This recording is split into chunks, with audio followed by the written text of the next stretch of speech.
Sekarang lagi rame nih guys kontroversi mengenai VAR di sepak bola. Bayangkan nih, tim yang kita dukung mencetak gol. Stadion meledak, kita pun melompat kegirangan. Pemain berlari merayakan golnya, tapi beberapa detik kemudian golnya ternyata dibatalkan karena ada pemain lain yang foul ataupun offside. Nah, gimana tuh perasaan kalian?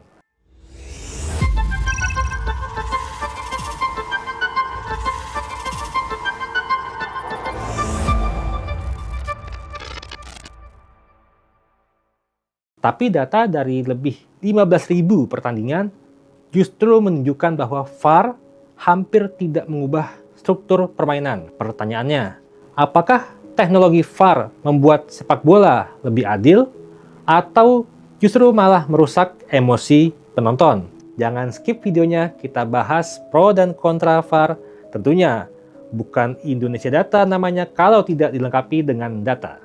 Tapi yang paling hangat tentu penggunaan VAR pada saat tim Mesir kalah lawan Argentina di Piala Dunia 2026 ini. Hal ini memicu perdebatan karena Mesir menganggap wasit pilih kasih karena hanya memeriksa insiden yang melibatkan pelanggaran di tim mereka. Sedangkan pelanggaran yang dilakukan oleh pemain Argentina tidak diperiksa oleh VAR. Padahal kedua insiden itu terjadi sebelum gol. Alhasil, hanya gol Mesir yang dibatalkan, sedangkan gol Argentina dinyatakan sah. Portugal juga sempat diuntungkan loh oleh VAR ini, dan yang dirugikan adalah tim Kroasia. Uniknya nih, golnya dibatalkan hanya karena ada sentuhan tak kasat mata, yang hanya bisa terdeteksi oleh teknologi yang tertanam pada bola. Ternyata ada helaian rambut pemain Kroasia yang menyentuh bola, sehingga dirinya dinyatakan offside sebelum terjadinya gol. Wah, ngeri banget ya. Kalau dulu kan pertandingan ditentukan oleh kaki atau kepala pemain ya. Dan sempat juga ya, waktu itu ada tangan Tuhan. Nah, sekarang sehelai rambut pun bisa membuat sejarah berubah. Kita lihat dulu ya, yang kontra dengan VAR. Keluhan utamanya sebenarnya bukan keputusannya benar atau salah. Masalahnya kita sekarang tidak pernah benar-benar yakin ya, apakah sebuah gol itu boleh langsung dirayakan. Ya kan? Kalau dulu begitu gol kita langsung bisa senang. Nah, kalau sekarang kita mesti lihat dulu nih wasitnya. Jangan-jangan dia lihat VAR nih. Jangan-jangan ada foul nih atau offside nih. Lalu ujung-ujungnya nggak gol. Wah, inilah yang merusak emosi kita ketika menonton sepak bola. Begitu juga dengan pemainnya. Nah, ada sebuah survei ya. Jadi Football Supporter Association atau FSA di Liga Premier Inggris dipublikasikan oleh BBC pada Maret 2026, mereka melakukan survei terhadap 8.000 fans Liga Inggris. Hasilnya apa? Hasilnya 75% menentang VAR dan 91% bilang bahwa teknologi ini tidak membuat sepak bola lebih menyenangkan dan mereka percaya bahwa sepak bola lebih baik tanpa VAR. VAR ini sebenarnya kalau di olahraga lain sudah sukses ya, seperti di tenis, di rugby, di kriket, dan lain-lain. Tapi bedanya di sepak bola banyak wilayah yang abu-abu, misalnya kontak fisik nih. Ya, apakah kalau kontak fisik sedikit dinyatakan sebagai pelanggaran atau tidak ya. Nah, VAR sepak bola itu juga tidak terbuka, beda di olahraga lain ya. Kayak di rugby itu penonton dapat mendengar langsung ucapan si asisten VAR nih, dalam mengambil keputusan, sehingga kita tahu nih mengapa kok ada kejadian yang mengharuskan wasit mengambil atau mengecek VAR, sementara ada kejadian lainnya yang tidak dicek VAR-nya. Jadi kalau sepak bola kan sangat tertutup ya. Nah, meskipun IFAB, badan pembuat aturan dalam sepak bola ini, berpendapat bahwa dalam sepak bola, keputusan asisten VAR itu bersifat tertutup karena takut menjadi misinterpretasi dan disalah tafsirkan oleh penonton, yang ujung-ujungnya akan mengancam keselamatan para wasit itu.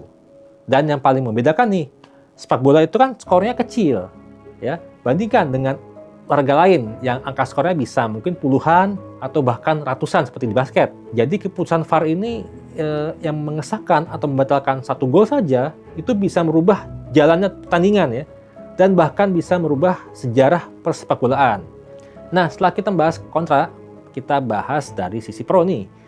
Dari berita yang diterbitkan oleh New York Times menyatakan bahwa akurasi keputusan wasit Liga Inggris meningkat dari 82% jadi 96%. Lalu sebuah artikel akademis dari Radford University yang dipublikasikan di salah satu jurnal Scopus ya pada April 2026, di mana mereka menganalisis lebih dari 15.000 pertandingan Liga Elit Eropa seperti Liga Inggris, Jerman, Italia, dan Spanyol. Menyatakan bahwa teknologi VAR ini paling berdampak nyata dari penurunan jumlah offside. Di mana sebelum VAR itu ada 4,58 offside per pertandingan, tapi setelah VAR jumlahnya turun jadi 3,8 sekian lah per pertandingan. Nah, mengapa kok bisa ya?